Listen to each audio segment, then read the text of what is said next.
nos soucis, à ceux qui nous ont offensés.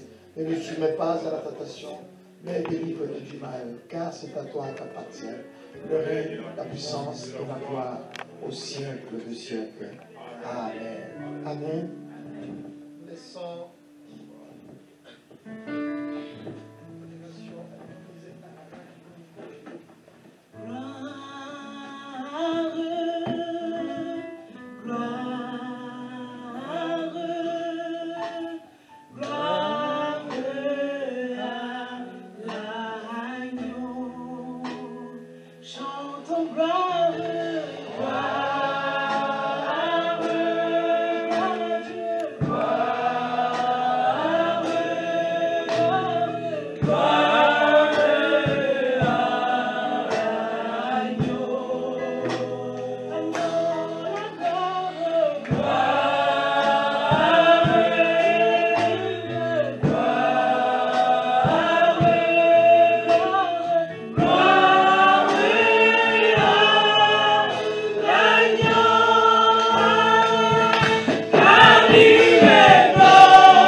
Toi,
Jésus mon roi, je vais me réjouir dans le Dieu de mon salut. En Jésus mon roi, je vais me réjouir dans le Dieu de mon salut. En Jésus mon roi, je vais me réjouir dans le Dieu de mon salut. En Jésus mon roi, je vais me réjouir dans le Dieu de mon salut. En Jésus mon roi, je vais me réjouir dans le Dieu de mon salut. En Jésus mon roi, ensemble louer le Seigneur, il est vivant. Ensemble louer le Seigneur, il est vivant. Ensemble louer le Seigneur, il est vivant. Ensemble louer le Seigneur, il est vivant. Oh, ensemble louer le Seigneur, il est vivant.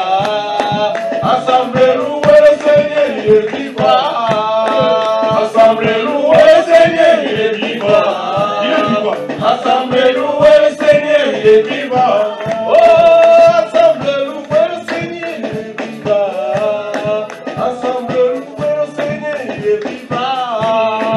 Ensemble louer le Seigneur, il est vivant. Ensemble louer le Seigneur, il est vivant. Oh, ensemble louer le Seigneur, il est vivant. Ensemble louer le Seigneur, il est vivant. Ensemble louer le Seigneur, il est vivant. Ensemble louer le Seigneur, il est vivant. Oh, ensemble louer le Seigneur, il est vivant. Ensemble louer le Seigneur, il est vivant. Ensemble louer le Seigneur, il est vivant. Ensemble louer le Seigneur, il est vivant. Oh, ensemble louer le Seigneur, il est vivant.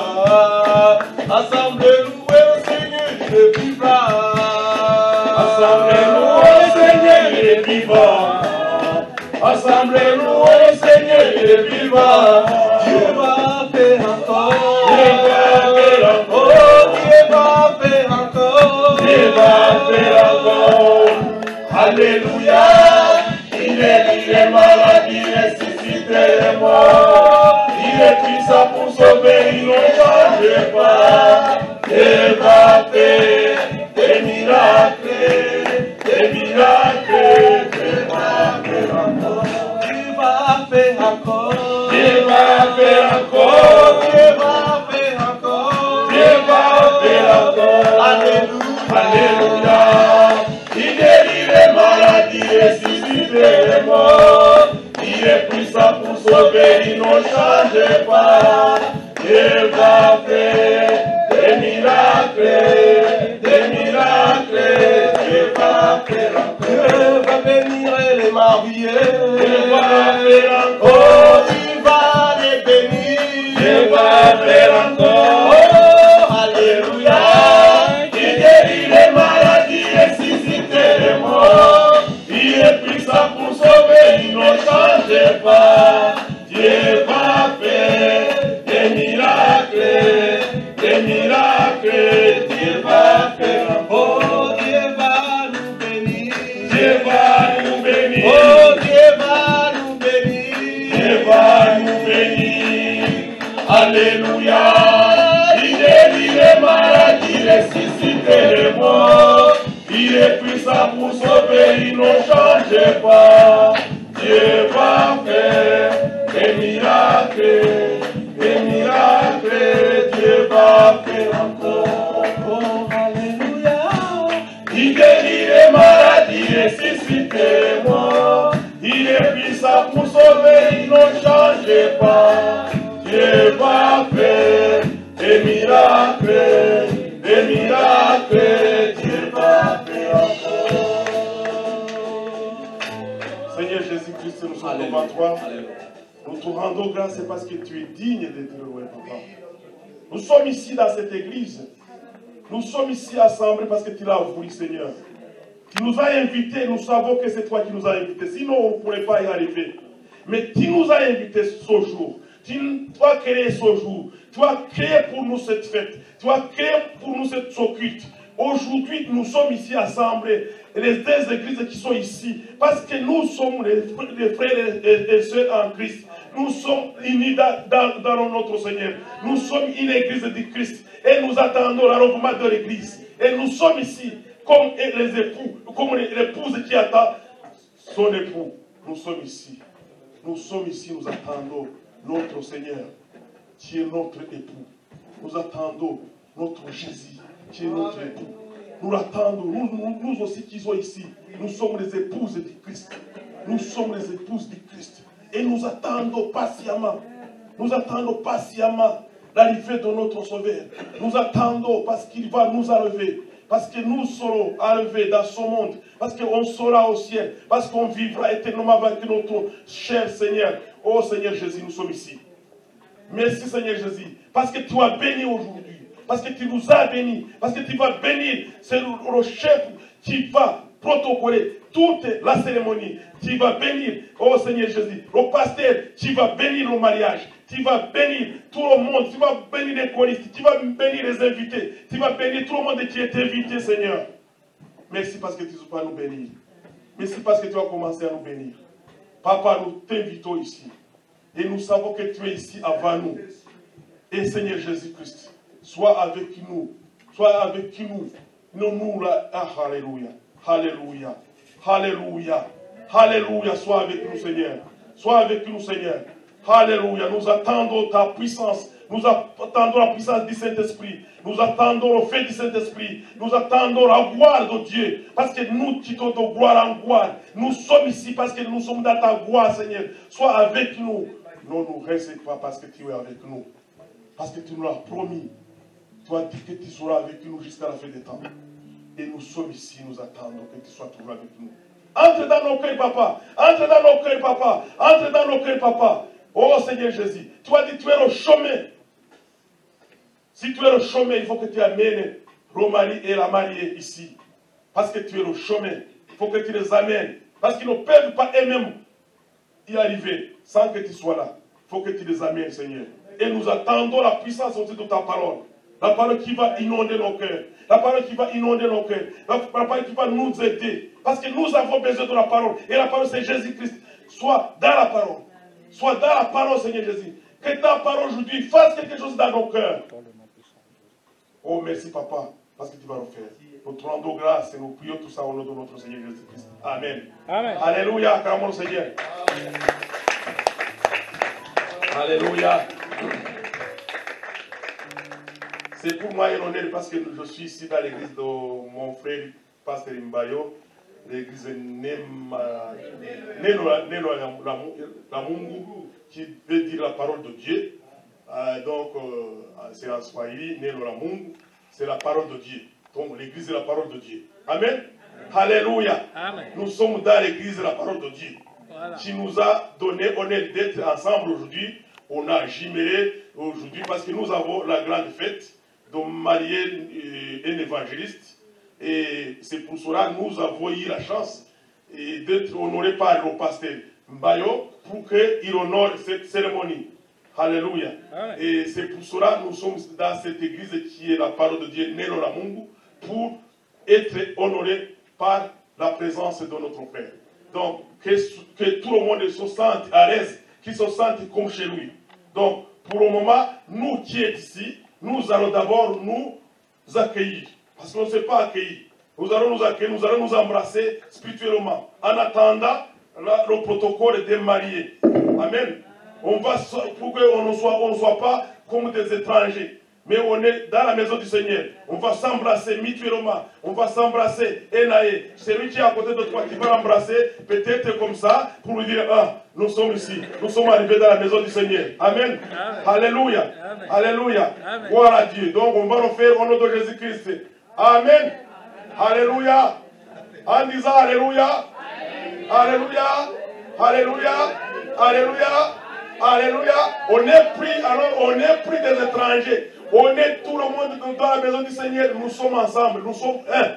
Alléluia. Amen. Il n'y a pas Neno Lamungu, il n'y a pas Ararati, mais on est une église de Dieu. Amen. Alléluia.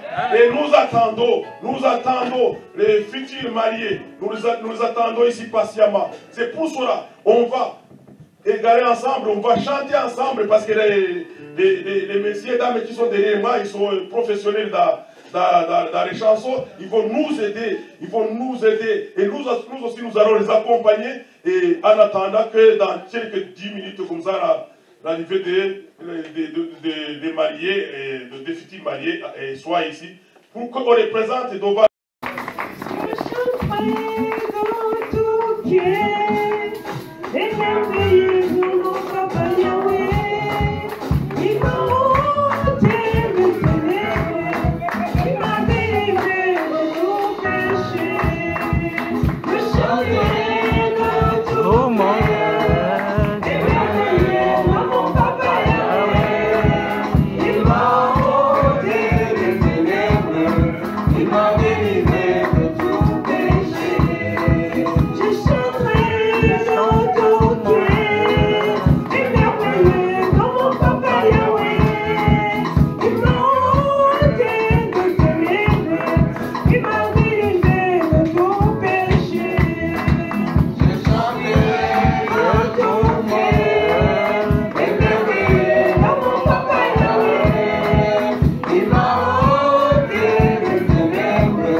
Alléluia.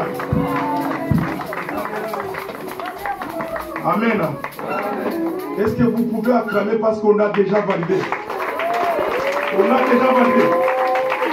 Le test est validé. On a validé, ils sont matures. Le pasteur a validé que leur maturité. Il a vu qu'ils sont matures pour se présenter devant le Seigneur, pour faire la promesse.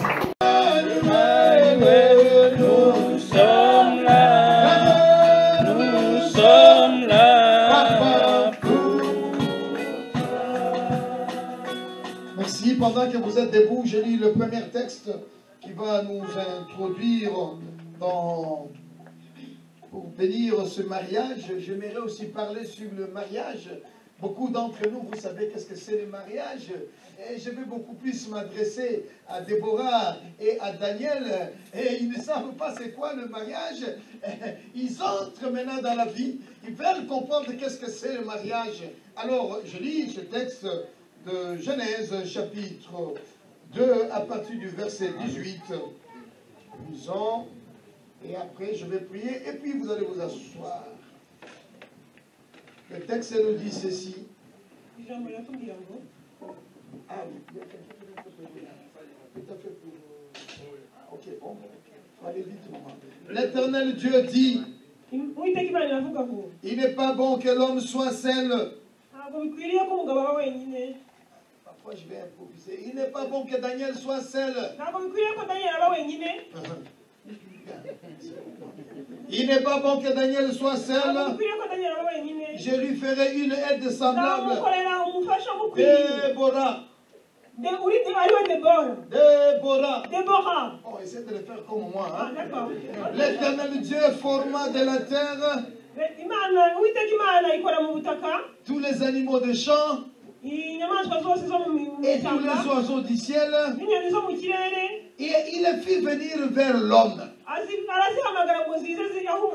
pour voir comment il les appellerait, afin que tout être vivant portant les noms que lui donnerait l'homme.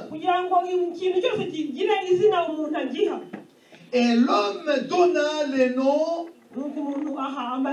à tout le bétail les oiseaux du ciel, à tous les animaux de champ. Il y a un mais. Ici, il y a un mais. Le mais là, c'est les conjonctions. Il dit mais. Pourquoi l'homme a dit mais? On en parlera tout à l'heure. Mais pour l'homme, il ne trouva point d'aide semblable à lui. Alors l'Éternel Dieu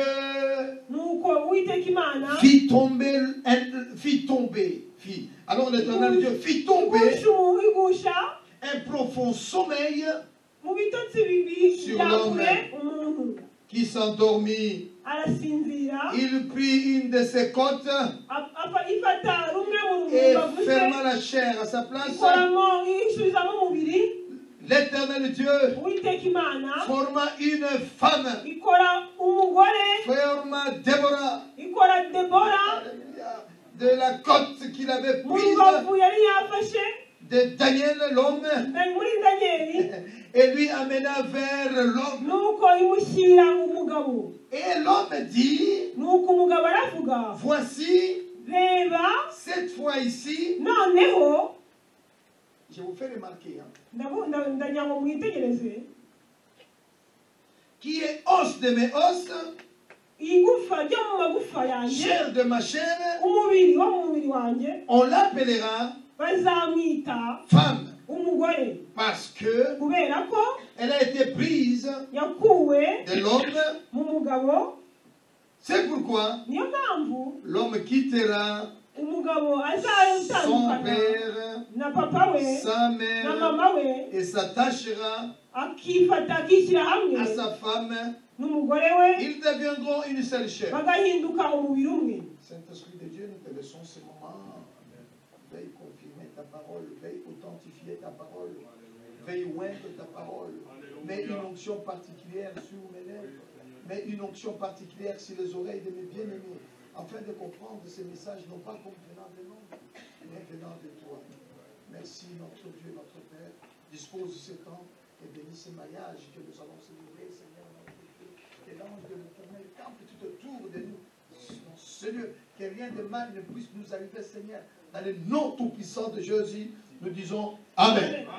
Amen. Amen. Vous pouvez prendre place. Je commence par les conjonctions mais. Pourquoi Vas-y maman, vas-y maman. Oui, je commence par ces conjonctions mais. Mais tout simplement, quand Dieu a amené l'homme vers les animaux, c'est lui qui donnait tous les noms. Mais vous serez d'accord avec moi? Il n'y avait personne de semblable. L'autre, ils avaient des ailes. L'autre, ils avaient des pattes. Je ne sais pas, l'autre, c'était un serpent. L'homme regardait, il observait. Il dit, mais ils ne sont pas semblables. Deuxième partie. Et cette fois-là, le maire de conjonction que je dis mais, et l'homme il remarque qu'il n'y a personne comme lui. Les mariages. Vous et moi, nous sommes nés, je ne sais pas, moi je suis né en 1950. Certains d'entre vous sont nés en 2000, certains avant que nous soyons nés, le mariage existait déjà. Avant que vous soyez nés, les mariages existaient déjà. Regarde comment ils sont mignons, ces petits. Ils jouent, ils ne savent pas. Mais un jour, toi aussi, tu passeras là-bas. Tu vois, bébé? Le mariage n'a pas commencé d'aujourd'hui. Alléluia. Amen. Il y avait l'homme et... Pourquoi vous ne répondez pas? Il y avait l'homme et... la femme. Il y avait l'homme et... C'était l'idée de Dieu. C'était la conception de Dieu. Dieu. umushinga C'est comme ça que Dieu a vu le mariage. niko Imana yabonye umushinga L'homme et la femme. umugabo n'umugore. Donc avant que toi et moi nous soyons Mbere nés, yuko njye nawe le tuvuka mariage existait déjà. umuhango wo gushyingira wari uriho. C'est Dieu qui l'avait Ni institué. Imana yawutangiye. Il a dit, Yaravuze voici cette fois ici, ubu noneho dore je vais vous piéger, je vais vous piéger. ngiye kubatega umutego. La chair de ma chair, Umubiri w'umubiri wanjye, os de mes os. igufa ryo mu magufa yanjye. Amen. Ah, vous voyez, vous avez dit Amen. Mwabonye mu Non, ndavuga ngo non, amen. non, non, non. Hoya. Ça n'a jamais été chair de ma chair. Non. Ntabwo byabaye ntabwo byabaye umubiri w'umubiri wanjye. C'est à l'intérieur. Hatangira igufa Hey, hey. mo imbere.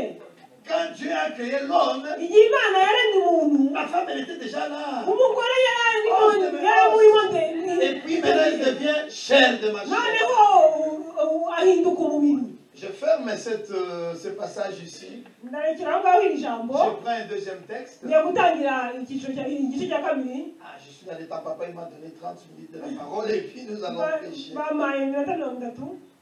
C'est Dieu qui a institué le mariage. Ni Imana yatangije umushinga wo gushyingira. Ce n'est ni toi, ni ton oncle, ni ta tante Ntabwo ari wowe cyangwa nyogosenge cyangwa so wanyu pour que vous veniez changer la formule de Dieu. kugira ngo muhindure umugambi w'Imana. Aujourd'hui, on change beaucoup de choses. Uyu munsi duhindura ibintu byinshi. Tout ce que Dieu a fait, Ibintu byose Imana yakoze on veut les corriger. turashaka kubikosora. Non, ce n'est pas bien comme ça. Ntabwo ari byiza gutya. Non. Oya. Ce qui est bien, hein. Icyiza, Toi, comment tu t'appelles mon fils? wowe witwa nde? Hein? Frédéric, hein, Frederic il se décide agahitamo de se marier gushyingirwa avec Stéphane. na Stefani. Oh, je te taille en pièces, c'est ça que je veux. Non. C'est ce que Dieu t'a dit, Ibyo ntabwo ari Frédéric. byo. Ese n'indi Imana yakubwiye Dieu t'a dit Frederic? comment? Avec un. Avec dis-le à haute voix. C'est ce que Dieu a dit. Nicyo Imana yavuze. Dieu n'a pas dit Déborah, Ntabwo Imana yavuze tu te Debora maries avec Catio. uzashyingirwa na Il y a pas Katiyo. Kati. Nta Kati. Nta Il y Kati. a Daniel. Hari Il y a Daniel. un homme. Hari umugabo. Hey, c'est ça la parole de Dieu. Ni iry'ijambo ry'Imana. C'est pourquoi nous venons à l'église. Niyo mpamvu tuza mu rusengero. Quand vous venez à l'église, Iyo muje mu rusengero c'est pour que vous écoutez la ni ukugira ngo vérité, mwumve ukuri. la formule de Dieu. Umushinga w'Imana Non pas la formule des humains. atari umushinga Non w'abantu. pas la formule de monsieur. Mais non. Ntabwo ari imishinga La y'abagabo. Bible dit l'homme et la femme. Ijambo ry'Imana avuga umugabo n'umugore. Je ferme la parenthèse. Ndafunga agakubo. Oui, ici nous allons parler de deuxième texte. Tugiye kuvuga Donc ijambo vous avez ry'Imana. compris que le mariage, Mwumvisha ko ijambo c'est une umushinga réflexion w'ishyingirwa de Dieu. C'est ari l'idée de Dieu. igitekerezo C'est cy'Imana. l'invention de Dieu. Ni umushinga w'Imana. Le deuxième texte, c'est Genèse chapitre 24. Ijambo rya kabiri mu itangiriro ibice Je vais makumyabiri na lire le bine. texte avec vous. Comme on est dans le temps, il n'y a pas de souci. Ndabasomera Genèse ijambo ko chapitre 24. itangiriro ibice makumyabiri na bine. Venez à moi, vous tous qui êtes fatigués et chargés. Muze mwese abarushye kandi baremerewe. La Bible nous invite, la Bible dit. Ijambo ry'Imana aradutumira ngo tuze. Jésus est tenté de dire, venez à moi, Yesu aravuga ngo nimuze qui mwese êtes fatigués munaniwe et chargés. kandi muremerewe. Papa, Célestin, Daniel, il était Papa, venu hier Célestin. chez moi à la maison. Daniel yari arushye Avec Déborah. hamwe na Je Debora. les ai parlé comme un papa parle à ses enfants. Narabavugishije nk'uko umubyeyi Je avugisha abana lui ai be. dit, Daniel, mon fils, Naramubwiye nti Daniel mwana tu es wawe fatigué? urananiwe? Il m'a dit, oui, papa, je suis fatigué. Arambwira ngo wiri Tu es ngo yego fatigué, oui. ndananiwe. J'ai dit, c'est fini, le célibat. Ndamubwira nti birarangiye ubusiribateri burarangiye. Maintenant, tu dois te marier. Noneho ugiye gushyingirwa. Tu es vraiment fatigué? Uyu mbese urananiwe koko? Et il m'a dit, oui, que je suis Arambwira fatigué. ngo yego ndananiwe koko. Et il m'a dit qu'il a vu Déborah. Arambwira ngo yabonye J'ai Debora. dit, je suis là. Ndamubwira ngo Après, tu vois Séraphine, après tu vois Kadidi. hanyuma nubona Serafine nubona undi wundi. C'est beau, elle parle, elle dit ça très bien. Alléluia. Formidable. On est fatigué, c'est pourquoi on se marie. Turarushye niyo mpamvu dushaka. Quand on n'est pas fatigué, Iyo on se utarushye marie. ntabwo C'est pourquoi iyo utananiwe ugashyingirwa C'est pourquoi après-demain, niyo mpamvu nyuma y'ejo quand la personne n'est pas encore iyo fatiguée, umuntu atararuha elle va prendre Déborah, afata elle va debora prendre Cathy, afata kati elle va prendre Monique. agafata monika Tu n'es pas fatigué. Oh. ntabwo ube wakaruha J'aime bien quand il n'y a pas d'amen. Hein. ndabikunda iyo nta amen ihari Vous savez, ndavuga quand il n'y a ibintu pas byinshi d'amen, qu'est-ce que cela veut dire? iyo nta amen ihari Non, bivuga ça veut iki dire que qui ne dit pas mot. ni ukuvuga ngo utagize icyo avuze aba C'est que yemeye les gens ils sont d'accord, ils disent ni ukuvuga ngo abantu ntacyo bavuze baba bemeye 24, Genèse chapitre itangiriro 24. 24 Le mariage est un engagement mutuel. ugushyingirwa Mutuellement. Et c'est nécessaire ugushyingirwa pour la ni réussite ubufatanye de bw'abantu votre vie babiri de couple. Si vous voulez être sûr dans votre vie de couple, niba mushaka ko bigenda neza mu buzima bwanyu bw'abashakanye mutuellement, hamwe mufatanyije il faut que vous acceptez des choses. mugomba kwemera Il faut ibintu que vous arriviez à faire des concessions. mugomba kugira ibyo muhurizaho Hier, je les ai parlé de concessions. C'est quoi les ndababwiye concessions? ibyo abantu bahurizaho Parce que très souvent, hein, on ne fait pas des concessions. à ibyo notre mwiri mariage. mwigomwa On s'apprécie seulement I love you, je t'aime. ntabwo bishangira gusa bivuga ngo ndagukunda ngo je t'aime ngo I love you Mais il faut faire des concessions. hari ibyo umuntu agomba kwigomwa Des concessions. ibyo umuntu yigomwa Tu prends une feuille, ufata urupapuro l'autre elle prend aussi undi une agafata feuille. urupapuro J'aime pas ça.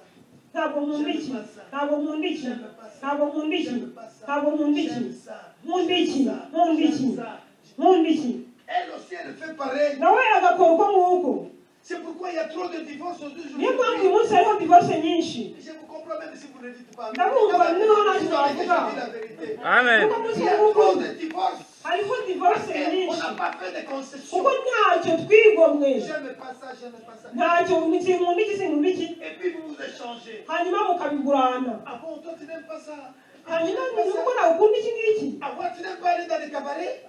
ntabwo wakunda kujya mu kabari Mais moi j'aime ça. njye nkunda kujyayo Certainement il y aura des divergences, ibyo byose hazabaho kudahuza mais il faut converger. ariko mugomba nyine kuzuzanya Là où il y aura des divergences, nihabaho kuzuzanya mettez-vous à genoux. Priez mukajya ku mavi mugasenga pour que Dieu vous oriente. kugira ngo imana ibayobore Ah bon, lui n'aime pas ça. Mais moi mbese j'aime we ça. ntawe ukunda kiriya njye Moi, j'aime pas ndagikunda ça. Moi j'aime ça. njye ndagikunda we ntabwo agikunda Je vais dire quelque chose en lingala puis je le dis en français, en swahili après en lingala. ngiye kuvuga ikintu mu ringara hanyuma ndakivuga mu gifaransa hanyuma gishyira mu Tangu kinyarwanda toyaka na Nzambe, tangu toyaka na Libala, pale tunapeaka kati ya Mungu, pale tunakuweka mubukweli, tunakuweka na mamiziko yetu. iyo tuje ku mana tuzana n'imitwaro yacu Lorsque nous venons dans la vie des couples, nous venons avec nos fardeaux, nos problèmes, nos caractères, nos comportements. Tu comprends, Daniel? iyo tuzanye umuryango wacu imbere y'imana tuzana n'ibibazo byacu n'ibituremereye byose byo Nous mu les rugo mettons rwacu ensemble. tubishyira hamwe Ah, tiens pas ça, tiens pas ça. Et nukunda ibi nukunda ibi ngibi supportons.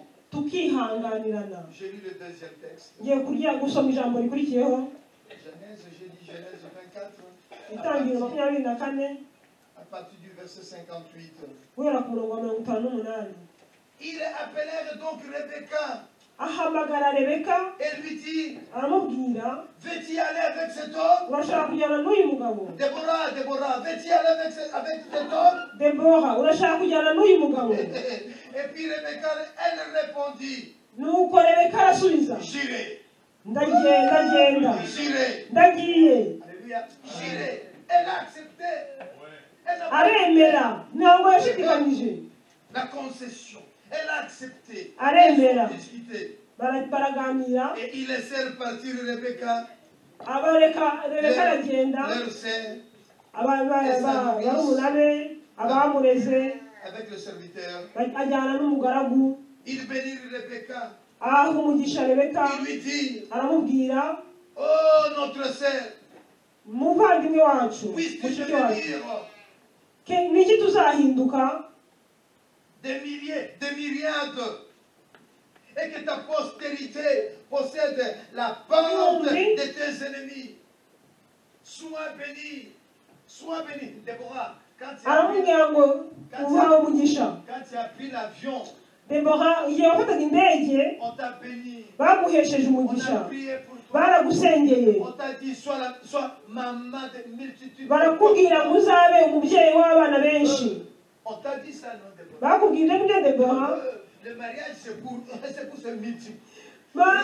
umuryango wo gushyingirwa ni ukunguruka. C'est ça le mariage. Nicyo C'est Dieu qui l'a gushyingirwa institué. ni Imana yagitangiye Pour qu'on puisse se multiplier. kugira ngo twuzure isi, Qu'on puisse faire des concessions. kugira ngo twihanganirane. Le mariage est une source de joie. umuhango wo gushyingirwa harimo umunezero, Non pas de misère. ntabwo ari ibyago, ntabwo ari Non pas de colère. Caprice. Oh, ben, je ne sais pas. umuteto. Le mariage, c'est quelque chose de bonne humeur. Il faut qu'il y ait de bonne humeur. urugo hagomba kubamo Le mariage, umuneza, c'est là qu'il y a la satisfaction. niho habamo kunyurwa. Je vous ai dit ça hier. Il faut qu'il y ait satisfaction. hagomba kubamo kunyurwa. Il ne faut pas se priver l'un l'autre. ntabwo mugomba kwiyimana, Il ne faut pas... Il ne faut pas s'énerver. ntabwo mugomba kurakara, Il ne faut pas se mettre en colère. ntabwo mugomba kugira imijinya. Pas Célestin. Parce qu'aujourd'hui, mu munsi baravuga quand les gens se mettent en colère,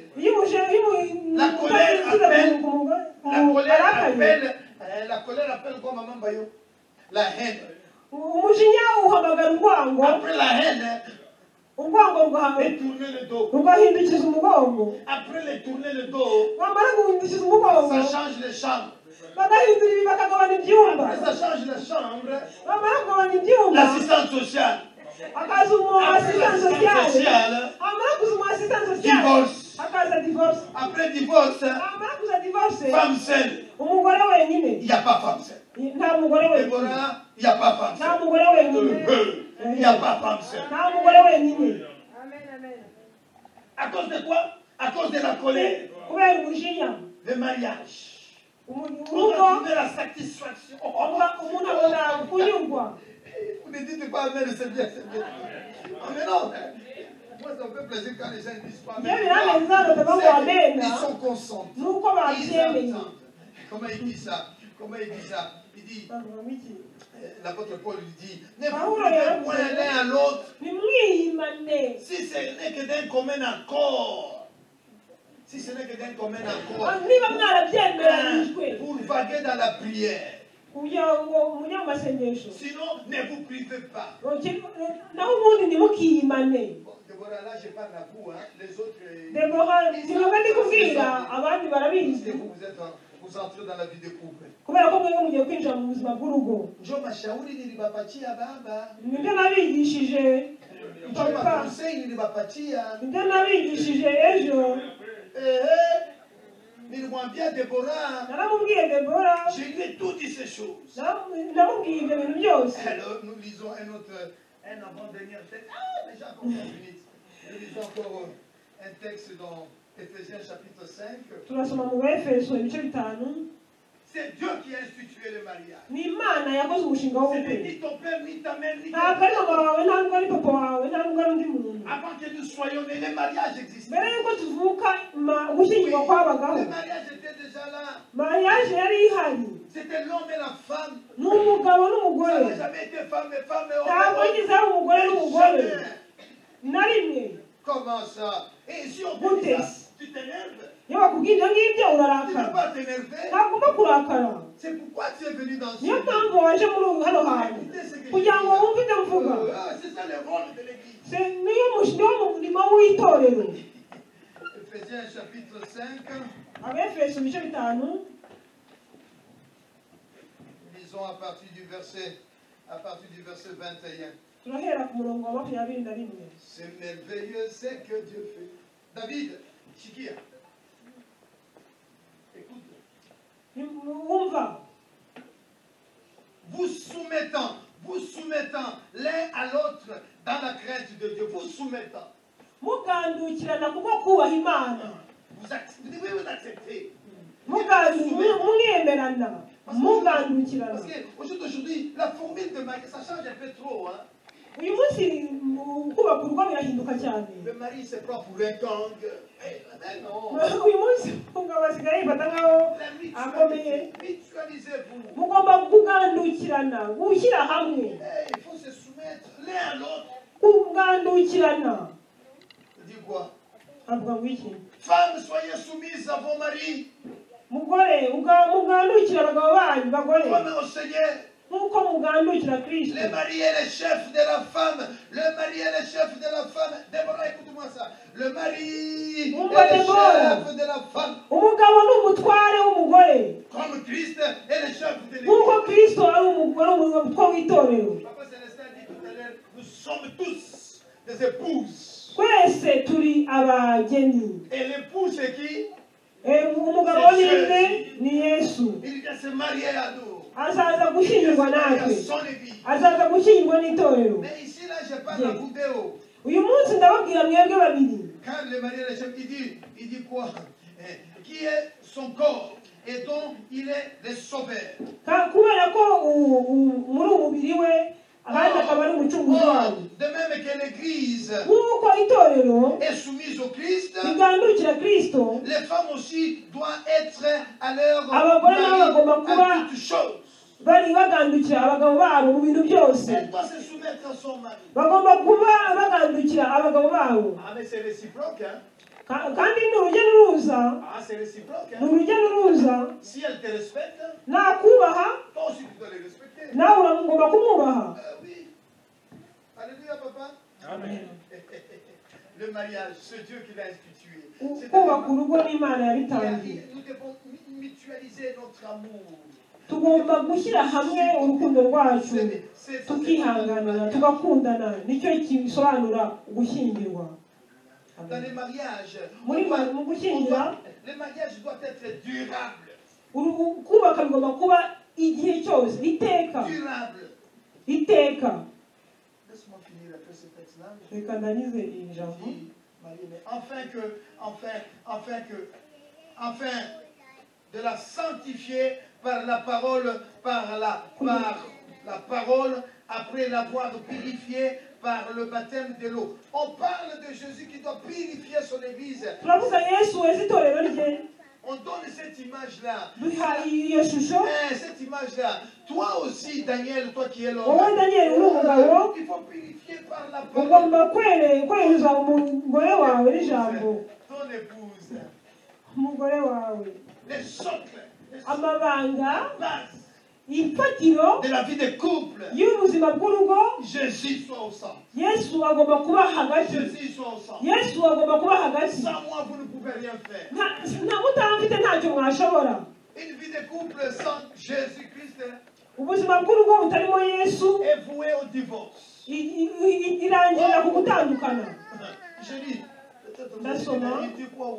Je lis Jean chapitre. Ndasoma muri Yohana Jean chapitre 5. ibice bitanu. Il est le même. Sans moi, vous ne pouvez rien faire. Nta mutamfite ntacyo mwashobora. Il est le même éternellement. Sans moi, vous ne pouvez rien faire. Mutamfite ntacyo mushobora gukora. Je lis. Ndasoma. Je suis le seul. Je suis le seul. Oh my God.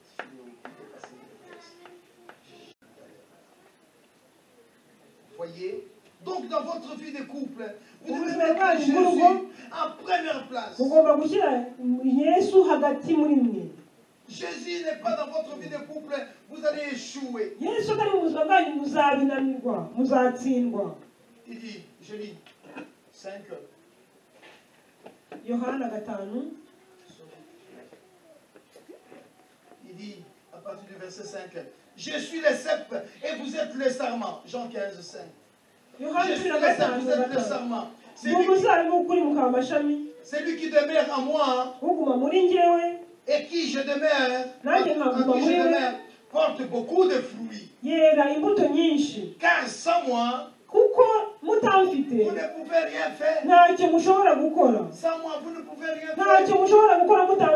Il me reste 10 minutes. Daniel, S'il n'y a pas Jésus dans votre vie de couple, udafite hatari Yesu mu buzima bwanyu bw'urugo c'est un danger. biteye ubwoba ni danger. Et très souvent, akenshi vous allez remarquer des vies de couple muzareba mu buzima bw'ingo où il y a des divorces. hari gutandukana, Remarquez bien, non pas Jésus. muzarebe neza ntabwo Yesu aba ahari. Un couple qui ne prie pas, urugo rudasenga c'est un danger. ni danger. Un couple où le mari prie tout seul, mu rugo umugabo asenga wenyine, la femme ne prie pas, umugore c'est ntasenge un danger. ni danger. C'est vice versa. niko mu bizindu urujya n'uruza. Je vous encourage d'avoir une vie de prière. ndabingingira kugira ubuzima bwo Oh, gusenga. Déborah, tu t'es mariée à un Debora, fils de pasteur. washyingiwe ku muhungu wa Son pasiteri. papa, c'est un pasteur. Papa we ni pasiteri. Amen, amen, papa Daniel. C'est pas d'être un fils de pasteur, non? Eh bien oui que c'est vous. Ni byiza ko umuhungu wa pasiteri, no? Donc, je ne veux pas que dans 2 semaines, dans 3 semaines, dans 1 mois, Déborah revienne vers moi. Ntabwo Non. ntabwo ushaka ko mu byumweru kimwe bibiri bitatu Debora azaza iwanjye arira.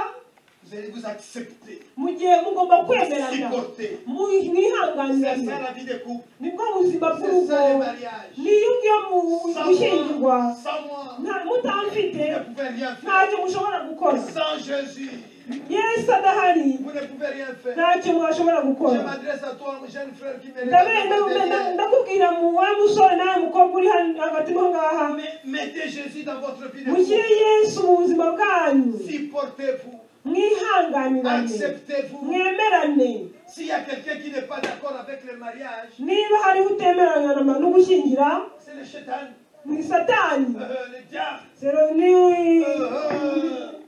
Ni satani. S'il y a quelque chose que le diable combat, niba hari ikintu satani arwanya, s'il y a quelque chose que le diable combat, niba hari ikintu satani dayimoni arwanya dans tout ce que Dieu a institué, mu bintu byose Imana c'est le yatangiye, mariage. ni ugushyingira. Ah, bah, bah, bah. Il n'aimerait jamais qu'il y ait le mariage. ntashobora abayobozi badashaka ko hagiraho gushyingirwa kubaho. Il me reste 5 minutes. Les jours où tu as décidé de te marier, umunsi wahisemo gushyingirwa, et c'est ce jour-là que le combat a commencé. ni uwo munsi intambara Mais zatangiye. quand tu étais tout seul, igihe wari uri wenyine il n'y avait pas de combat. ntabwo hari intambara. N'as-tu jamais remarqué ça? warabibonye? Les jours où tu as vu Sophie, ton cœur a fait umunsi wabonye Sophie umutima wawe ugasimbuka, il préfère que vous restez copains, copines. akaguhitamo kurusha izindi nshuti ze zose. Il ne veut pas que vous vous mariez. ntabwo ashaka ko mushyingirwa, Il préfère que vous vivez ashaka ko mubaho dans la fornication. mu cyaha, Mucha fornication. no mu busambanyi. Musambani, non fornication. On a dit musambani, non ni mu busambanyi. Qu'est-ce que cela veut dire musambani? C'est quoi musambani? Ah! Hey! Comment quelqu'un dit quoi? Vous pensez que c'est l'adultère? Fornication, ce n'est pas adultère. Fornication, c'est toute relation sexuelle en dehors du mariage. Alléluia! Tu n'es pas marié, tu n'as pas à voir le sexe. Alléluia! Ah, même si vous ne dites pas Amen. Hein, mon jeune frère? Mais tu n'es pas marié, ce n'est pas pour toi. musore ntabwo ushyingiwe, ntabwo ari ibyawe byawe. Marié. niyo mpamvu bigomba gushyingirwa. Daniel, il a fait de se marier. Hein? Daniel yagiye gushyingirwa, Sinon, si tu te maries pas, tu fais ça. ariko nubikora utaye urashyingiwe, uri mu cyaha. Je m'arrête ici, nous allons ndarekera aho ngaho tugiye guhesha umugisha, Nous allons maintenant bénir le mariage. tugiye guhesha umugisha abashyingiwe. Voilà. En un mot, à ce qui concerne le mariage, Daniel, dore mu ijambo rimwe ikirere bijyanye n'ubukwe Danieli, Déborah, Debora, le secret de la vie de couple, ibanga ry'urugo, que Jésus soit au centre de vous. ko Yesu aba hagati muri mwese. C'est lui qui a institué le mariage. niwe watangije ubukwe, C'est Dieu lui-même. ni Imana ubwayo. Et Dieu qui a institué le mariage, Imana yatangije il a ubukwe, dit l'homme et la femme. yavuze umugabo n'umugore Ne change pas de formule. ntimuhindure formule. Comment est-ce que nous devons vivre dans la vie de couple? La Bible nous montre comment est-ce que nous devons vivre dans la vie de couple. ijambo ry'Imana ritwereka ko tugomba kubaho mu buzima bw'urugo. Donc, en En dehors de ce que la Bible dit, hanze y'ibyo ijambo ry'Imana rivuga, si tu regardes trop télévision, tout nuyora ça, cyane televiziyo cyangwa ibindi, ça devient très dangereux. bihinduka danje. Venez à moi pour tous qui êtes fatigués. Muze mwese ababishe n'abaremerewe, Marie-toi, mon jeune frère. shingirwa musore, C'est une bonne chose. nicyo kintu cyiza. Alléluia. Amen. Quelqu'un au milieu de nous n'est pas encore marié. Hagati muri mwe harimo umuntu utarashyingirwa, Dis un peu la main, toi qui n'es pas wowe marié. utarashyingirwa azamura ikiganza. Dis un peu la main, toi qui n'es pas marié. Zamura Et ikiganza pourquoi tu ne veux utarashyingirwa, pas te marier? Et pourquoi tu ne veux kubera pas icyo udashaka gushyingirwa. Ça va venir, maman. T'en fais pas. Bizaza, Marche dans la fidélité. gendera mu gukiranuka, Marche dans l'honnêteté. gendera mu bunyangamugayo, Marche dans l'intégrité. gendera mu kinyabupfura. Dieu va te donner, Dieu va te donner ton mariage. Imana izaguha urugo rwawe. Je termine par ce texte, après nous allons bénir. Reka le ndangize mariage. kuri iri jambo ubundi duheshe abagira umugisha. Jean chapitre 3, Genèse chapitre 3, le verset 15. Itangira ibice 3:15. Nilifundisha hivi. Nayigishije umuntu iri jambo, Ule mtu anashikia. umuntu arumva Anasema baba. aravuga ati papa, Kama nilijua hivi. yaba narinzi iri jambo Je n'aurais jamais divorcé. ntabwo mba naratandukanye n'umugore wawe. Aujourd'hui, nous connaissons beaucoup de divorces. Uyu munsi tuzi ingo nyinshi zasenyutse On ne connaît pas ce texte. kuko batazi iri jambo. Si une femme, elle connaît ce texte, Iyo umugore azi iri jambo, elle va se faire violence. ashyiramo imbaraga ze Elle zose, ne va pas divorcer. ntabwo atandukana. Je lis ce texte et puis nous allons bénir le mariage. Turasoma iri jambo ubundi duheshe umugisha ubukwe. Genèse chapitre 3, le verset Itangira 1. ibice 3:15. Je mettrai inimitié Nzashyira urwango entre toi et la femme, hagati yawe n'umugore, entre ta postérité et sa postérité. hagati y'urubyaro rwawe n'urwe. Celle-ci t'écrasera la tête Uyu nguyu azakubena umutwe, et tu lui blesseras le talon. nawe uzamukomeretsa agatsinsino. Maman, vous êtes censé d'écraser la tête. Babyeyi mugomba gukomeretsa agatsinsino. Dieu aime. Vous ne pouvez pas vous imaginer les mamans. Ntabwo mushobora kwibaza ababyeyi, Vous avez une place dans le cœur de Dieu. mufite umwanya mu mutima w'Imana. Dieu aime beaucoup la femme. Imana ikunda cyane umugore, Malgré que la femme elle avait péché, nubwo umugore yakoze icyaha, Dieu lui fait promesse. Imana imuha isezerano, Dieu le pardonne. Imana iramubabarira, Et Dieu lui dit, Imana iramubwira, tu le combattras. Tu uzarwanya, lui écraseras la tête. uzamumena umutwe. Mais fais attention, hein. Mwitonde, Si toi tu n'écrases pas la tête, wowe nutamumena umutwe, il te mordira le talon. azakukomeretsa agatsinsino. Et quand le serpent il te mord, Iyo inzoka ikurumye, qu'est-ce qui entre? niki kinjira? Le venin. Ubumara. Si, parce que pourquoi le venin est entré? Kubera iki ubumara bwinjiye? Parce que tu n'as pas écrasé la tête. Kuko utayimenye umutwe, Ou tu as mal écrasé. cyangwa wayimenye nabi. Et le venin de quoi qui va entrer? Noneho ubwo bumara buzinjira ni iki? Ni ugutandukana, uburakari, urwango, De la jalousie, ishyari, de l'énervement, de kurakara, colère. umujinya. Maman, vous n'êtes pas censé divorcer. Mama Vous ntibakwiye êtes censé gutandukana, supporter. mukwiye kwihangana, mukemera. Papa Célestin, je Papa vais donner Célestin. un témoignage parce que j'ai fait 30 minutes. Ntabwo natanze ubuhamya ko nahise 30 minutes, Donne-moi encore 5 minutes. mara iminota itanu, Après, on bénit le mariage. hanyuma duhe umugisha abageni. Papa Célestin, tu m'as. Mais, oh, tu m'avais dit 16 heures, on a encore du temps. Hein? Turacyafite igihe. Ah, j'aime bien Papa Célestin, je l'apprécie beaucoup. Nkunda cyane Papa Celestin, ndamukunda cyane. Le premier jour qu'on s'est vu, lui et moi, Umunsi wa mbere twahuye njye nawe, il m'a taquiné. yaransekeje. J'ai fait, mais c'était pas pour Il est fort, Papa Célestin. Ndavuga nti umuntu arakaze, La fille d'un pasteur. umukobwa wa pasiteri, Je donne 5 minutes et puis la fille d'un pasteur. umukobwa wa pasiteri. La fille là, elle allait à l'église. Yari agiye ku rusengero. Il y a un monsieur avec sa Mercedes, une grande voiture. Umugabo n'imodoka ye nziza ya Mercedes, ukize. qui couche avec toutes les filles, uryamana qui n'abakobwa s'amuse bose, avec toutes les filles. ukina n'abakobwa bose, Elle pense que toutes les filles elles sont pareilles. atekereza ko abakobwa bose bameze Mais kimwe, elle a croisé la fille d'un pasteur. ahura n'umukobwa wa pasiteri. La fille d'un pasteur. Umukobwa wa pasiteri. Y a-t-il des filles de pasteur ici? Hari abakobwa ba pasiteri hano? La fille de pasteur. Baba Shiki elle est là. Mu ijambo ry'Imana. Alors, la fille elle allait à l'église. Umukobwa yari agiye ku rusengero. Le monsieur il vient avec sa voiture. Araza n'imodoka y'umugabo. Bonjour mademoiselle. Uraho umukobwa. Vous allez où comme ça? Ugiye hehe gutyo? Je vais à l'église. Ah, comment tu vas à l'église? Ugiye ku rusengero? Tu veux que je t'accompagne? Urashaka kuherekeza? Eh bien oui, mais alors, elle le montre. La fille d'un pasteur. Umukobwa wa pasiteri. La fille, elle accompagne le monsieur accompagne la fille à l'église. Umugabo yaherekeza umukobwa kuri ku Le rusengero. monsieur entre à l'église. Umugabo yinjira mu rusengero. Et s'assoit là-bas derrière. Yicara hariya inyuma. Et tout, on a oublié. Je parle sur le mariage. Hein. Ndi kuvuga kuri mariage, oui. Vous devez écouter ça. Mugomba kumva ibi ngibi. Déborah, si toi tu n'écoutes pas, hein, Niba utari kumva Debora il y a quelqu'un dans na la salle. Daniel utari kumva, Elle doit écouter ça. ugomba kumva ibi Si ça ne ngibi. s'adresse pas à toi, Niba quelqu'un dans la bitagukoraho salle wowe, ici, elle hano doit muri entendre ça. sale agomba La kubyumva. fille d'un pasteur. Non, la fille, mais non. Maman, vous n'êtes pas n'importe qui. Vous êtes l'image. Babyeyi bagore ni muri abantu babonetse bose. La femme, elle porte l'homme dans son ventre 9 mois. Umubyeyi atwita umugabo mu nda ye amezi 9. Et puis après, le Hanyuma monsieur il entre à l'église. umugabo yinjira mu rusengero. Il s'assoit là-bas au fond. Yicara hariya inyuma. Et le culte commence. Iteraniro À riratangira. la fin du culte, Iteraniro rirangiye. on va recevoir ceux qui sont venus pour la première fois. Bakira abantu baje ku munsi wa mbere. Et puis on appelle. Et puis le monsieur était au fond là-bas. Noneho uwo mugabo yari yicaye inyuma. Il élève la main. Azamura Ah, ikiganza. bonjour monsieur.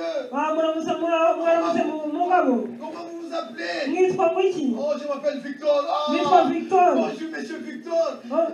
Victor. Qui c'est qui vous a invité? Ninde watumiye? La fille de pasteur élève la voix. Umukobwa wa pasiteri aravuga. Papa, c'est moi qui l'avais invité. Papa ni yewe wamutumiye. Amen, amen. Amen. Monsieur Victor commence à faire court. Noneho wa Victor atangira gukurikira wa mukobwa wa pasiteri. Il était tout le temps derrière la fille de pasteur. Yahoraga inyuma y'umukobwa wa pasiteri. Buri gihe. La fille de pasteur va lui dire, Umukobwa wa pasiteri écoute, si tu m'aimes, il faut que tu m'épouses. niba unkunda ugomba kunshaka. Ah bon? Amen. Le monsieur a épousé la fille de pasteur. Umugabo yashatse C'était umukobwa wa pasiteri. un grand mariage. Bwari umukwe munini cyane. Formidable, c'était un grand mariage. Yari umukwe munini cyane. Dans ce témoignage, Hari umuntu ushaka umugabo uhamya. vous savez, pasteur, il y a de ces hommes-là, ils pensent coucher avec toutes les filles comme ça, on couche Hari avec abagabo bategereza kuryamana n'abakobwa bose ils ne veulent gutyo pas gusa. se marier. Badashaka Ils gushyingirwa. changent de fille comme ça. Bahindura abakobwa gutyo gutyo. Mais vous croyez où? Mutekereza ko muri hehe? Si tu rates le paradis, Nucikwa na paradizo, si tu rates le paradis, nucikwa na tu ne paradizo, rateras pas l'enfer. uzajya mu muriro utazima. L'Église doit dire ça. Itorero rigomba kuvuga ibyo Vous êtes ngibyo. venus pour entendre ça. Abantu baje kugira ngo bumve ibyo ngibyo. Mais si vous pensez que le paradis c'est... Niba mutekereza ko paradizo ari ukoma mu mashyi, Pépélé, c'est un Nicolas, ça. Pépélé, c'est-à-dire, si vous pensez que le paradis, c'est la facilité, tout le niba monde dira, mutekereza ko mu ijuru ari ibyoroshye, et tout le monde dira au umuntu wese paradis, azajyayo. comme a dit Johnny Hallyday, nous irons tous au paradis. Kuko Johnny yavuze ngo twese muri paradizo. No, ntabwo ari byo. Je vais arrêter. Ngiye kurekera aho ngaho. Oh mon Dieu. Mana yanjye. Mais le monsieur là, Uwo Papa Célestin, Victor, on est fan de Papa Célestin, on y a rien. Alors le monsieur là, uwo mugabo il va marier la petite. ajya gushyingirwa wa mukobwa. Les jours où Umunsi wo ils ont eu intimité avec la petite, bamugiranye le monsieur, umubano, il commence à avoir de la haine. atangira kwanga Mais wa il ne supporte plus mukobwa. la fille, Ntiyambaye adashaka la kumwihanganira fille du pasteur. umukobwa wa pasiteri. Il dit, hey, Victor, qu'est-ce qu'il y a? Amazi ati Victor, Mais ni iki qu'est-ce qui se kibaye? passe, Victor? Ni iki cyabaye Victor? Les jours que tu as pris ma virginité, Umunsi naguhaye Mais yaba en ubusugi toi. bwanjye, mais c'est quoi ton problème? wagize urwango kuri njyewe La fille de pasteur. umukobwa wa pasiteri. Elle sait qu'est-ce que c'est la prière. yarazi ko ari gusenga Elle sait se mettre à genoux. yarazi icyo bisobanura Elle gupfukama sait prier. yarazi gusenga Oh, Déborah, apprends à prier. iga gusenga Parce que si tu ne pries pas, si nudasenga oh ma soeur, il faut prier. mushiki wanjye Vous utugomba devez gusenga écraser la tête. ugomba kumumena umutwe Le monsieur là, uwo mugabo il commence à mener vie dure à la petite. atangira guha ubuzima bugoye uwo mwana Mais il y a toujours un jour. hahora hari umunsi Il y a umwe toujours un jour. hahora hari umunsi umwe Kukushika moya. umunsi umwe Kukushika moya. umunsi umwe Il y a toujours un jour.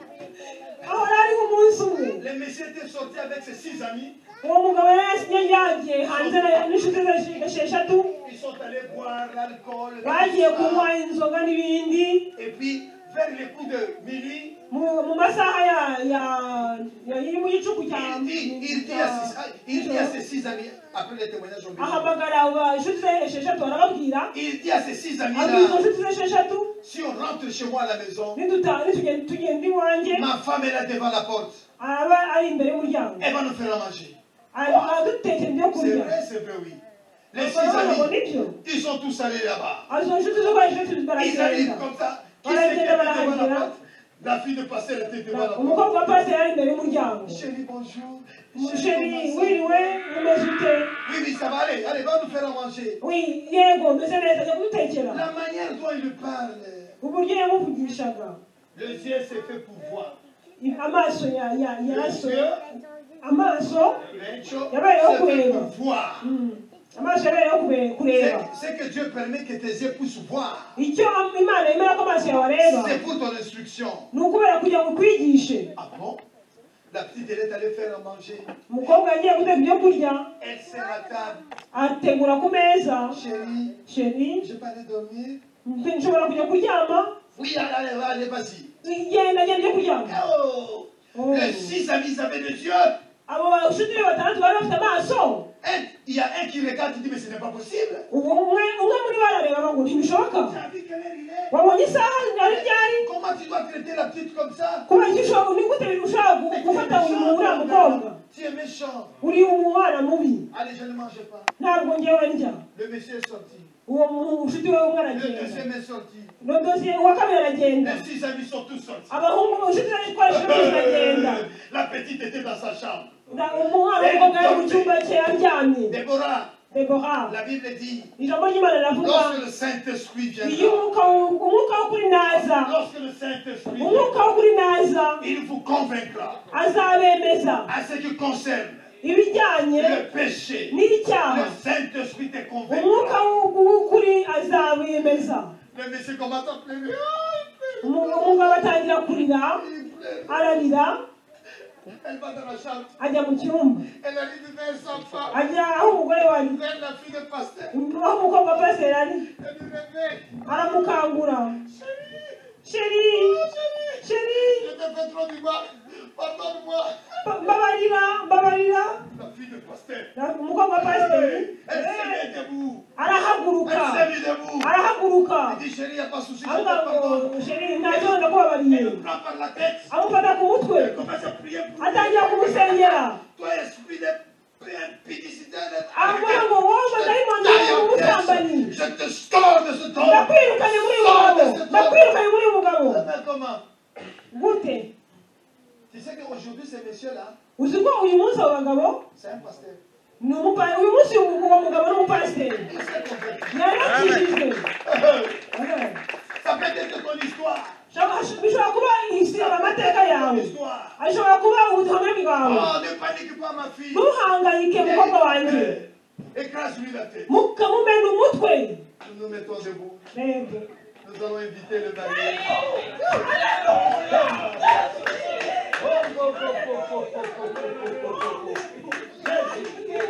Oh, c'est ton histoire. Ça peut être ton histoire. Ne panique pas. Le Seigneur est au contrôle. Sans moi, vous ne pouvez rien faire. Sans moi, vous ne pouvez rien faire.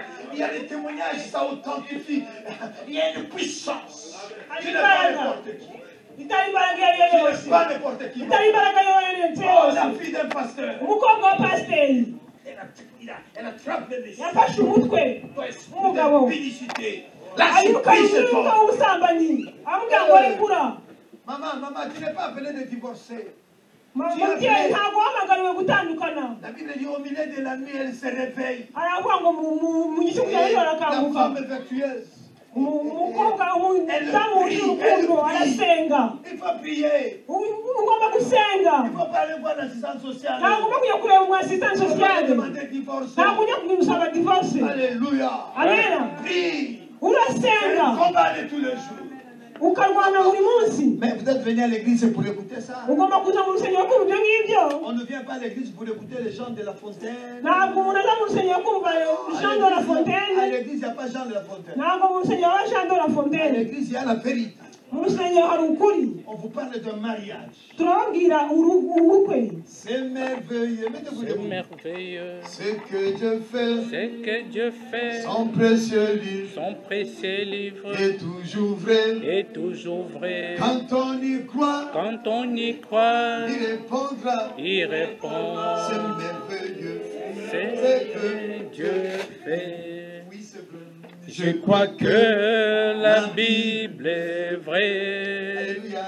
Je crois que la Bible est vraie. Hosiana. Elle est la parole du Seigneur, je la serre dans mon cœur. C'est merveilleux. C'est merveilleux Ce que Dieu fait, ce que Dieu fait. son précieux livre Son précieux est livre toujours vrai. est toujours vrai. Quand on y croit, Quand on y croit, il répondra. il répondra. C'est merveilleux. C'est C'est que Dieu Dieu fait. Oui, c'est vrai.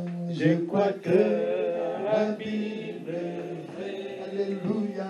Je crois que la Bible est Hosiana est la parole du Seigneur. Je la serai dans mon cœur. Oui, c'est vrai. Elle est la parole du Seigneur. Je la serai dans mon cœur. C'est merveilleux, ce que Dieu fait, son précieux livre est toujours vrai. Quand on y croit, il est où l'oncle de ma fille? Elle s'appelle Barak. Alléluia. Nous voulons bénir le mariage et l'union de ta nièce, de ta fille. Acceptes-tu qu'on puisse, hein? Acceptes-tu? Oui, approchez-vous de moi, oui, bien sûr. Tabaïte ça, mon ma couille est déjà un peu. Acceptes-tu qu'on puisse marier, que Daniel prend la main de ta nièce Déborah? Oui, je l'accepte. Tu l'acceptes? Oui. Daniel, il a tout fini? Oui, d'accord. Il a donné la dot, tout? La famille a dit OK. La famille a dit ok, ils n'ont rien oublié. Hein? D'accord, hein? D'accord. Le papa Papa Célestin. En plus, toi, le pasteur. Acceptes-tu que je puisse prendre la main de ton fils que je le donne à Déborah? Oui, j'accepte. Tu acceptes, tu es d'accord, hein? Je suis d'accord. Ça va. Dans la maturité. Il n'a pas jamais fait ça, ma Gina. Parce que ma Gina est là. Gloire à ton nom, Jésus. C'est beau ça, les mariages. Regarde tous ces gens qui sont. Est-ce que tu as déjà regardé derrière? Regarde tous ces gens-là, ils sont venus pour vous. Oh, c'est merveilleux. C'est beau, Déborah. C'est beau, Daniel. C'est un jour, il ne faut jamais oublier ces jours ici. Ni umunsi udakwiye kwibagirwa. C'est un jour formidable. Ni umunsi w'igitangaza. Alors vous allez faire, dans un premier temps, vous allez faire des échanges. Mugiye guhererekanya impeta z'uko Mais avant cela, j'aimerais quand même m'entretenir avec vous, Daniel, dans un premier temps. Déborah, elle est là devant toi. Tu vas lui faire une promesse qui viendra de ton cœur. J'aimerais que tu le fasses, tu peux le faire même dans la langue maternelle, vous suivez, tu le dis. Fais une promesse. Tu vas lui dire quoi? Elle est là devant toi. Mais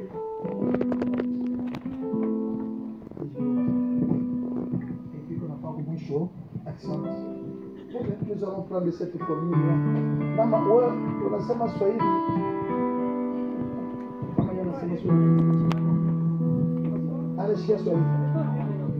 Là, ça s'habille. Je suis Sénégal. On a ça ma Swahili. C'est ma Swahili. Nyumba yako anaichika sema umubebe huyu mtoto Daniel. Wewe unasema nini na wewe? Kubana na Daniel. Sasa tunataka kusema hivi. Shakubaza. Daniel huyu unaona hapa. Huyu Daniel rero aha. Ana na bibi mwingine. Wundi mugore agira nisumbulia naye jana. Twaravuganye ejo. Ana na kitu kingine. Aliacha kama kukuchunga wewe. Sasa wewe unasema nini? Unampenda? Unampenda namna gani? Qu'est-ce que tu vas dire? Est-ce que tu vas dire que tu l'aimes ou tu ne l'aimes pas? Comment tu l'aimes? Dans les difficultés, dans toutes choses, même dans les problèmes. Est-ce que tu ne veux pas quitter? Maman Déborah, acceptes-tu? Est-ce que Mugore Déborah, uremera? Acceptes-tu? Uremera? De prendre Daniel ici présent. Gufata Daniel yunguyu. Ategekimana. Acceptes-tu de prendre Ategekimana Daniel comme époux. Wemera ko Ategekimana gufata Imana yunguyu mu byiza mu bibi mu bikomeye ibintu byose bizabaho jusqu'à ce que la mort vous sépare. Kugeza igihe cyo mutandukanwa n'urupfu. Acceptes-tu? Babyemera? Voilà, il est d'accord. Acceptes-tu? Alors vous chutez ça dans vous. Oui. Amen. Oui, il a dit oui. Alors, Daniel, tu as compris? C'est réciprocal. C'est réciproque, papa. Tout ce que je lui ai demandé, je vais te demander aussi à toi. Nous nous sommes entretenus hier, toi et moi et Déborah. Et je crois à vous gagner là, Daniel. Chacun de vous, vous avez vos passés. Dans vos passés. La famille, son oncle est ici présent. Nyokuru mari hano yavuze ko nta bibazo bifite uko inkwano zatanzwe. Daniel, acceptes-tu de prendre uremera gufata Deborah uri imbere yawe kugira ngo akubere umugore ukomeye jusqu'à ce que l'amour vous sépare? Oui, je l'accepte. Oui, je l'accepte. Amen. Alors, sur cette déclaration, vous pouvez passer l'alliance. Avant qu'on puisse prier pour vous, kugira ngo mbere ko tubasengera passer l'alliance. Mukambikana impeta.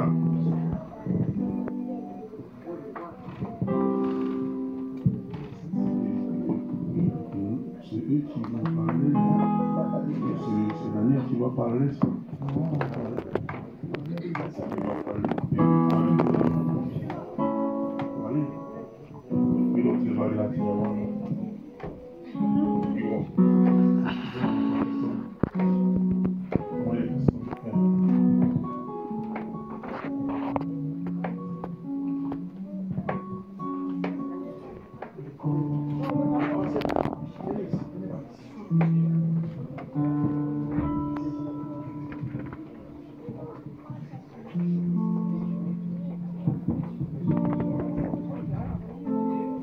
Moi, Ategekimana Daniel, je te donne cette bague d'alliance de notre amour, un signe que je t'offre tous mes biens, y compris moi-même, jusqu'à ce que nous soyons séparés à la mort pour que Jésus revienne amener sa sainte Église.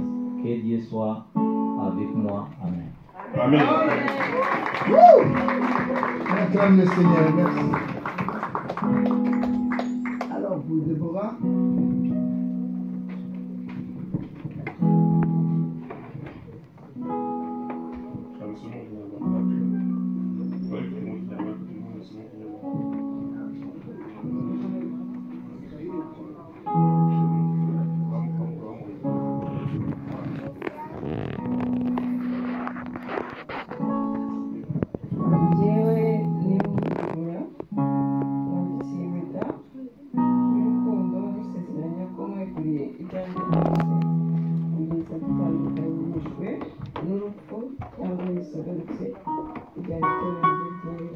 Amen. Acclame au Seigneur. Amen. Gloire à Dieu. Merci. Alors, sur cette déclaration-là, nous allons prier. Il va nous montrer d'abord sa fille, sa femme. Va voir, va voir. C'est comme ça. Ah, bien sûr. Bien sûr. Bon, sur cette déclaration-là, tu peux aller derrière. Et puis tu montres ta femme. Montre-nous ta femme. Amène le voile qui est là. Amen. Oh, formidable.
Papa Gauthier, les anciens de l'église, venez avec moi.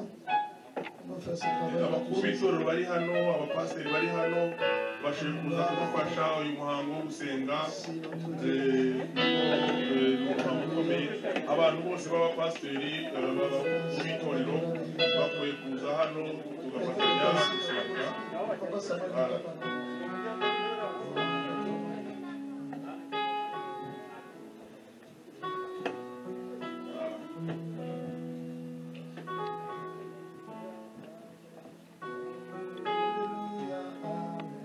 Amen, alléluia, amen, alléluia, amen. Yesu azali Nzambe, amen. Azali Nzambe, amen. Amen. Yemba, alléluia, amen. Yesu azali Nzambe, amen. Azali Nzambe, amen. Yemba, alléluia, amen. Jésus mon bon berger, amen.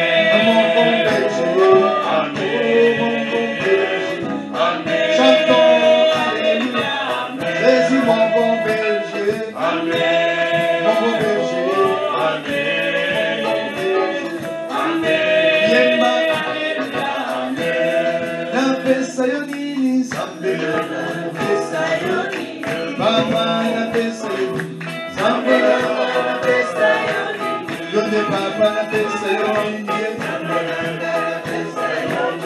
Papa na pesa yoni, Papa na pesa yoni,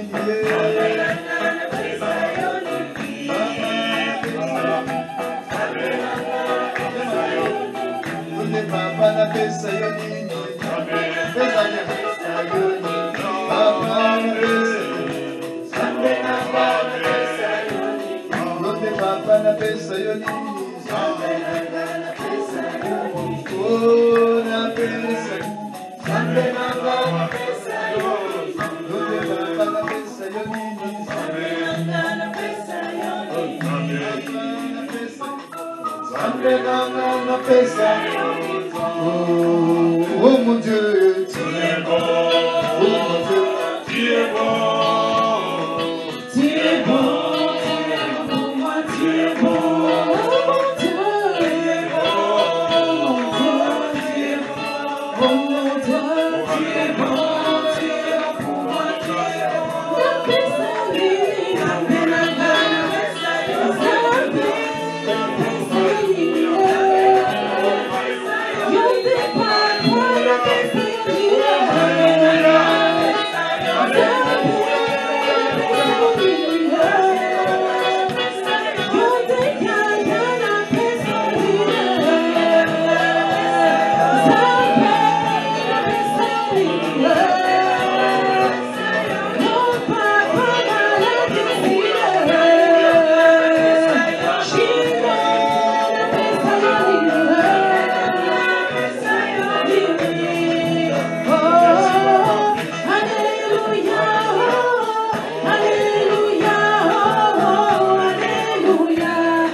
Bénissez-le, bénissez-le comme une seule personne, bénissez-le.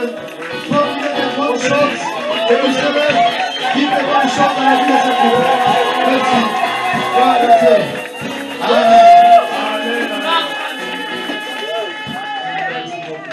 Alléluia. Le bon de louer Jésus. Alléluia. Le bon de louer. Alléluia. Il est bon de louer Jésus. Alléluia. Bon de louer. Alléluia. Qu'il est bon de louer Dieu. Alléluia. Qu'il est bon de louer Dieu. Qu'il est bon de louer Dieu.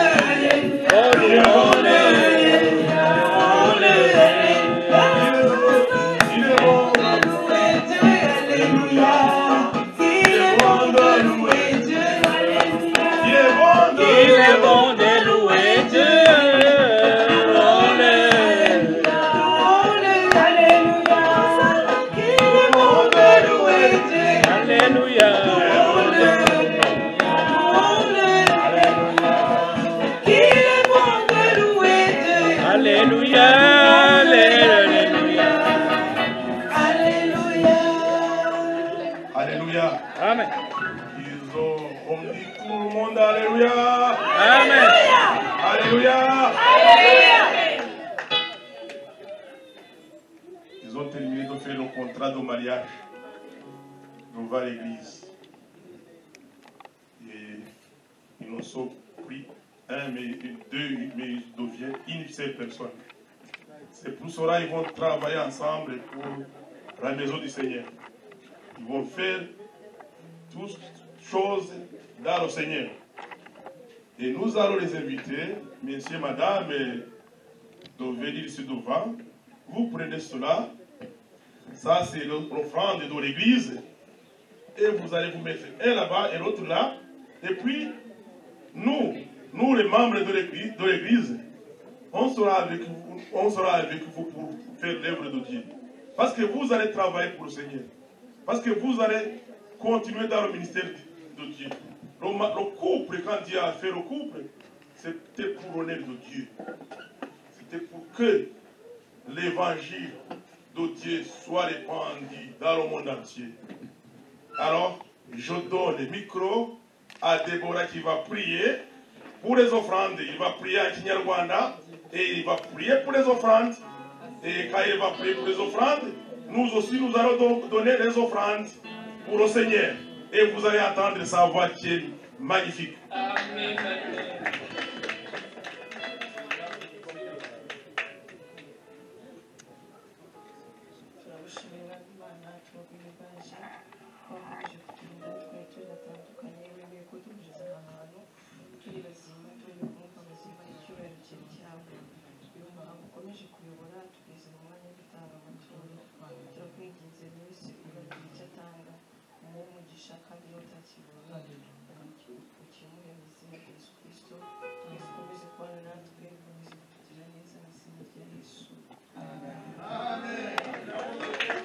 Mana nagushimirane,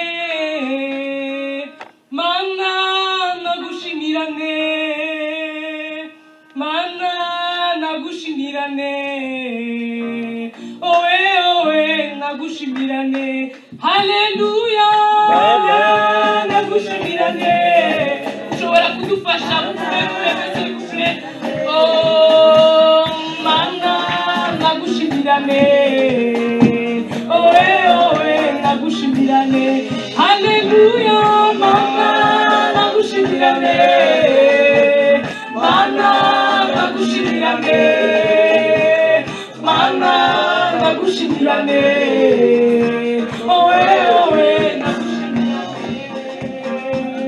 Nitakushukuru na unaganiwe, nitakuabudu na unaganiwe, Baba.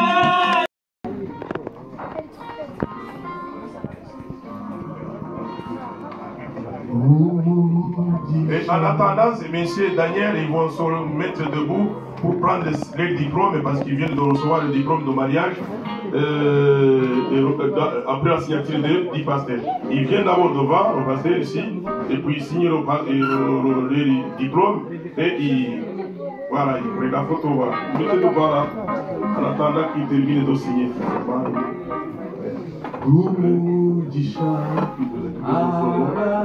Prenez votre nom,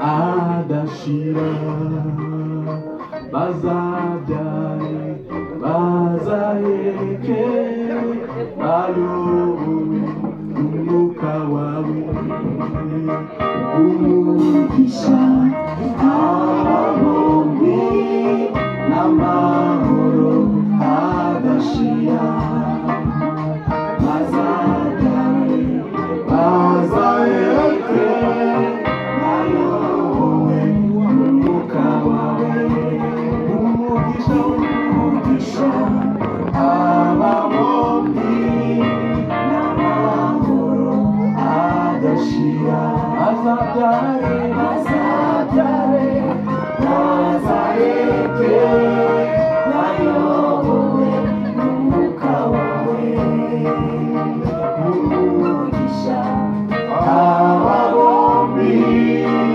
Amahoro Adashira Bazadai Bazaheke Nayobowe Umukawawe. Ibi muri Yesu babikoze we turanezerewe.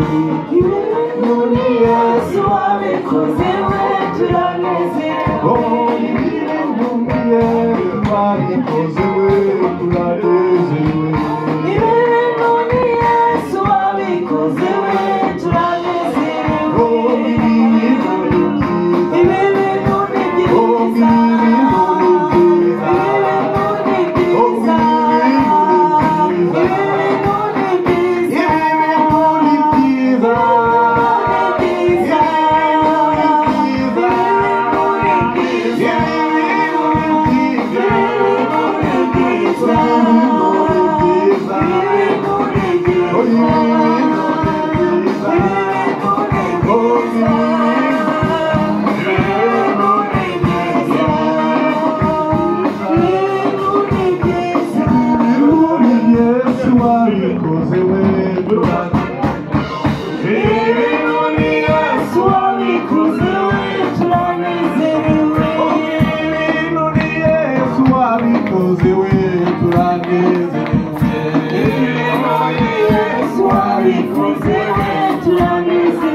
de reprendre force et dans la main cachée. C'est possible de voir fleurir l'amour cassé et voir les blessures de nos cœurs séchés. C'est encore possible. C'est possible de retrouver la joie brisée, d'oublier la honte, les souffrances des droits lésés, vivre le plaisir